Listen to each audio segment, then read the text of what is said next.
எல்லோருக்கும் வணக்கம். நம்ம இன்னைக்கு லக்ஷ்மி கிச்சன் ரெசிபீஸில் ரொம்பவே சூப்பரான ஒரு பிரியாணி தான் பார்க்க போகிறோம். அது என்ன பிரியாணினா, நம்ம நிறைய முஸ்லீம் மேரேஜுக்கெலாம் நம்ம போயிருப்போம்.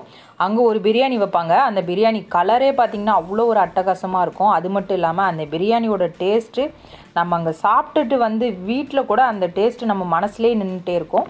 இப்போ அதே மாதிரி பிரியாணி தான், நல்ல ஒரு ஸ்பைசி, நல்ல ஒரு கலரு, நல்ல ஒரு டேஸ்ட்டு. அது மட்டும் இல்லாமல் ரொம்ப சூப்பரான ஒரு அட்டகாசமான பிரியாணின்னு சொல்லலாம். இப்போ அதே மாதிரி பிரியாணி தான் நம்ம வீட்டில் செய்ய போகிறோம். அது மட்டும் இல்லை, ரொம்ப சிம்பிளாக ஒரு குக்கரில் எவ்வளோ சீக்கிரமாக செய்ய முடியுமோ அதே மாதிரி மெத்தடில் ரொம்ப அருமையாக செய்ய போகிறோம். நீங்கள் இதே மெத்தடில் நீங்களும் வீட்டில் செய்து பாருங்கள். எனக்கு ரொம்ப சூப்பராக வந்துருந்துச்சு, ரொம்ப அருமையாக இருந்தது. இப்போ வாங்க நம்ம அந்த பிரியாணி செய்ய ஸ்டார்ட் பண்ணலாம். முதல்ல நம்ம என்ன பண்ண போகிறோன்னா, கரெக்டாக ஒரு 3/4 கிலோ மட்டன் நல்ல பெரிய பெரிய பீஸாக வாங்கிட்டு நல்லா மஞ்சத்தூள் நல்லா போட்டு வாஷ் பண்ணி நம்ம எடுத்து வச்சோம். நல்லா ஒரு 2 டேபிள் ஸ்பூன் இஞ்சி பூண்டு பேஸ்ட்டு நம்ம அப்படியே சேர்த்துக்கலாம். இதுக்கு தேவையான அளவு போதும். இப்போ அதுக்கப்புறம் நம்ம நல்ல ஒரு 50 கிராம் தயிர், நல்லா கட்டி தயிர் இது. இப்போ இதையும் சேர்த்துட்டு ஒரு 1/4 டீஸ்பூன் மஞ்சள் தூள், 1/2 டீஸ்பூன் உப்பு, நல்லா இதுக்கு தேவையான அளவு தான். இப்போது ஒரு டீஸ்பூன் மிளகாத்தூள், நல்லா காரப்பொடி இது சேர்த்துட்டு, அது கூட ஒரு 1/2 டீஸ்பூன் பெப்பர், அதுக்கப்புறம் ஒரு 1/2 டீஸ்பூன் மல்லித்தூள், ஒரு 1/2 டீஸ்பூன் ஜீரகத்தூள், அதுக்கப்புறம் ஒரு 1/2 டீஸ்பூன் சோம்புத்தூள் இது, அதுக்கப்புறம் இது நல்ல ஒரு 1/2 டீஸ்பூன் கரம் மசாலா. இப்போ இது எல்லாத்தையும், அதாவது நம்ம பிரியாணிக்கு என்னெல்லாம் மசாலா சேர்ப்போமோ அது எல்லாம் இதுலேயே நம்ம அப்படியே சேர்த்தாச்சு. சேர்த்துட்டு நல்லா இதில் நல்லா மிக்ஸ் பண்ணி விட்டுக்கலாம். இப்போ பாருங்கள், இவ்வளோ பெரிய பீஸ், கரெக்டாக நல்லா பெரிய பீஸாக நான் வாங்கியிருக்கேன். உங்களுக்கு தேவைன்னா நீங்கள் சின்னதாக கூட எடுத்துக்கலாம், ஒன்றும் பிரச்சனை இல்லை. இப்போ இதில் நல்லா 1 டீஸ்பூன் மிளகாய் விழுது, இது பச்சை மிளகாய் விழுது. அதுக்கப்புறம் நல்லா ஒரு லெமனோட ஜூஸ் எடுத்து அப்படியே சேர்த்துட்டு நல்லா அதுக்கப்புறம் திரும்பவும் நம்ம நல்லா கை வச்சு நல்லா எங்கே பார்த்தாலும் படுற அளவுக்கு நம்ம அந்த மாதிரி மிக்ஸ் பண்ணி விட்டுக்கலாம். பாருங்கள், நம்ம பச்சை மிளகாய் விழுதெல்லாம் சேர்த்துருக்கோம், ரொம்பவே காரம் நல்லாயிருக்கும். இப்போ பாருங்கள், இதில் நம்ம பட்டை, கிராம்பு, ஏலக்காய், அந்த ஸ்பைசஸ்லாம் தாளிப்போம் இல்லையா, அதையும் நம்ம இதில் அப்படியே மொத்தமாக இதில் சேர்த்துக்கலாம். நம்ம தாளிக்கிறப்ப சேர்க்க போகிறதில்ல, அதனால் நம்ம இதிலையே சேர்த்துட்டு நம்ம அப்படியே நல்லா ஒரு 1/2 மணி நேரத்துலேருந்து 1 மணி நேரம் இதை அப்படியே நம்ம ஊற வைக்க போகிறோம். எல்லாமே இதில் மட்டனில் இறங்கி ரொம்ப சூப்பராக இருக்கும். இப்போ ஒரு மூடி போட்டுட்டு நம்ம எல்லாம் ரெடி பண்ணிக்கிட்டு செய்ய ஆரம்பிக்கலாம். இப்போ பாருங்கள், கரெக்டாக 3/4 கிலோ அரிசி நம்ம இதை தண்ணி ஊற்றி நல்லா ஒரு ஊற வச்சிடலாம். நல்லா ஒரு 1/2 மணி நேரம் ஊறினா நல்லாயிருக்கும், அரிசி ரொம்ப சூப்பராக இருக்கும். இப்போ நம்ம தண்ணி ஊற்றி அலசி நம்ம எடுத்து வச்சிடலாம். இதை வச்சுட்டு செய்ய ஆரம்பிக்கலாம். இப்போ நம்ம ஒரு குக்கர் வச்சாச்சு. நல்லா ஒரு 50 கிராம் எண்ணெய் நம்ம அப்படியே சேர்த்துக்கலாம், அதாவது ஆயில் இது.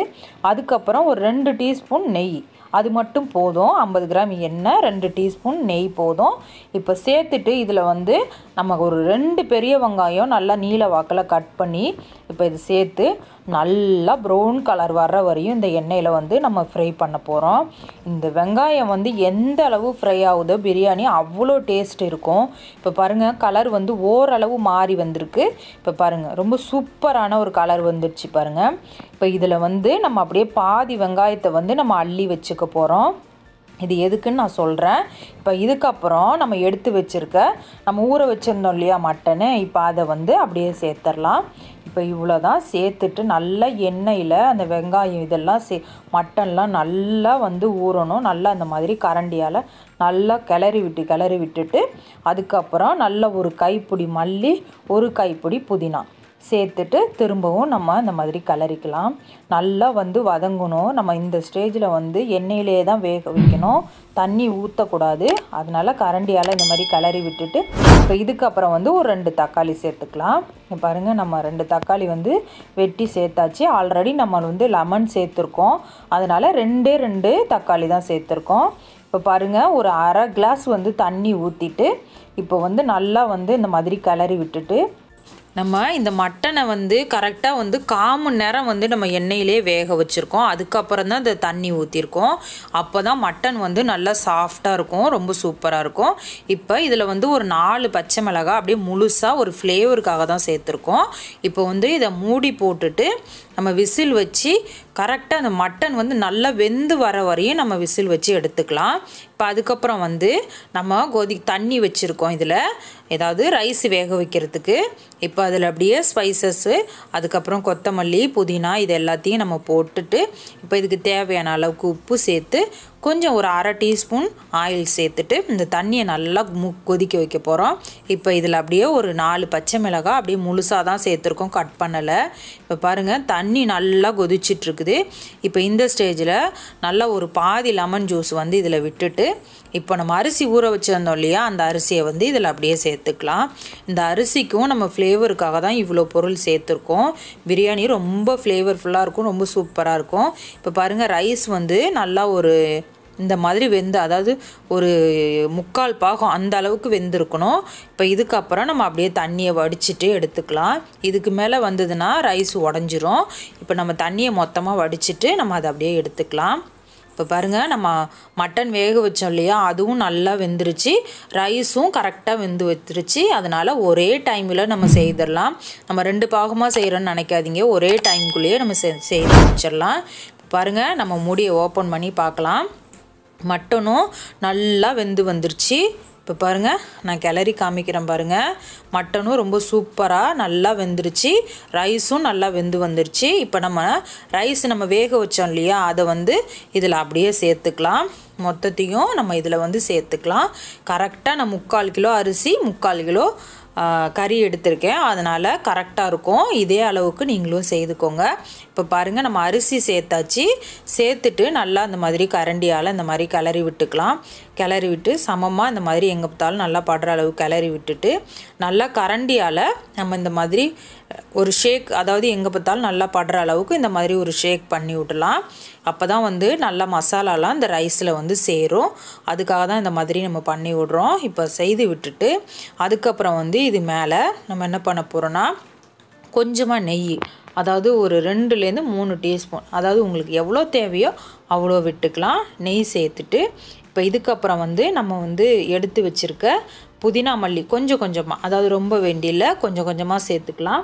ரொம்ப வேண்டியில் நம்ம ஆல்ரெடி நம்ம சேர்த்துருக்கோம், அதனால் கொஞ்சம் கொஞ்சம் சேர்த்தா போதும். இப்போ இதுக்கப்புறம் நம்ம ஆனியன் அள்ளி வச்சோம் இல்லையா, இப்போ இதுக்கு தான் நம்ம வந்து அப்போதைக்கு நம்ம கொஞ்சமாக எடுத்து வச்சோம் பாருங்கள், அந்த ஆனியனையும் இது அப்படியே அது மேலே சேர்த்துடலாம். நம்ம ஃபுட் கலர் வந்து கொஞ்சமாக சேர்த்துக்கலாம், இது ஆப்ஷன் தான், வேணுன்னா சேர்த்துக்கோங்க இல்லைனா விட்டுருங்க. நான் ஒரு 3 கலர் சேர்த்துருக்கேன். இப்போ அதுக்கப்புறம் நம்ம மூடி போட்டு ஒரு 1/4 மணி நேரத்துலேருந்து 20 நிமிஷம் அடுப்பை சிம்மிலே வச்சு நம்ம தம்மு வைக்க போகிறோம். வேறு எதுவுமே அவசியம் இல்லை. நம்ம மூடி போட்டு விசில் போட்டுட்டு அடுப்பை வந்து சிம்மில் தான் வைக்கணும். கரெக்டாக 20 நிமிஷத்தில் நம்ம ஆஃப் பண்ணி விட்டுறணும், அதுக்கு மேலே வைக்கக்கூடாது. இப்போது கரெக்டாக 20 நிமிஷம் ஆகிடுச்சு. நம்ம மூடியை ஓப்பன் பண்ணி பார்க்கலாம். பாருங்கள் நம்ம வந்து ரைஸும் நல்லா பொலன்னு நல்லாவும் வெந்திருக்கு. அதே சமயம் நம்ம வந்து ரைஸ் வந்து 3/4 பாகம் வேக வச்சுருந்தோம், நல்லா ரைஸும் வெந்துருச்சு, நல்லா சூப்பராக வந்திருக்கு பாருங்கள் பிரியாணி. நல்ல பீசஸ்லாம் செம்மையாக இருக்குது. ரொம்ப அட்டகாசமான ஒரு பிரியாணி நம்ம ரெடி பண்ணியிருக்கோம். இப்போது நல்ல ஒரு கல்யாணத்துலலாம் சாப்பிட்ற ஒரு மட்டன் பிரியாணியை இப்போ நம்ம வீட்டிலே ரெடி பண்ணி சாப்பிட்டா எப்படி இருக்கும் அப்படிங்கிறத நான் வீட்டில் உங்களுக்கு செய்து காமிச்சிருக்கேன். நீங்களும் இதே மாதிரி அளவில் இதே மாதிரி ரொம்ப சூப்பராக ரொம்ப அட்டகாசமாக செய்து சாப்பிடுங்க, எல்லோருக்கும் செய்து கொடுங்க. உண்மையாலுமே ரொம்ப சூப்பராக இருக்கும். இதே மாதிரி அளவு இதே மாதிரி மெத்தடில் செய்யுங்க, ரொம்ப டேஸ்ட்டாக வந்திருக்கு. அது மட்டும் இல்லாமல் பிரியாணி வந்து அதே மாதிரி, அதாவது உதிரி உதிரியாக அந்த ஒரு கலரு அந்த ஒரு டேஸ்ட்டு, இப்போ நீங்கள் அந்த பீசஸ்லாம் பார்த்தீங்கனாலே உங்களுக்கு தெரியும் அதே மாதிரி வந்திருக்கு. நீங்கள் இதே மாதிரி அளவில் வீட்டில் செய்து பார்த்துட்டு உங்களுக்கு எப்படி வந்துச்சு அப்படிங்கிறத என்னோட கமெண்டில் சொல்லுங்கள். மறக்காமல் என்னோடய வீடியோ பிடிச்சிருந்தா லைக் பண்ணுங்கள், ரொம்ப பிடிச்சிருந்தா சப்ஸ்கிரைப் பண்ணுங்கள், பக்கத்தில் உள்ள பெல் பட்டனை கிளிக் பண்ணுங்கள். அப்போ தான் நாங்கள் போடுற வீடியோ உங்களுக்கு உடனே நோட்டிஃபிகேஷனாக வரும், நீங்களும் அதை உடனே பார்க்கலாம். மீண்டும் இன்னொரு நல்ல வீடியோவுடன் சந்திக்கும் வரை உங்களிடமிருந்து விடைபெறுவது உங்கள் லக்ஷ்மி. நன்றி, வணக்கம்.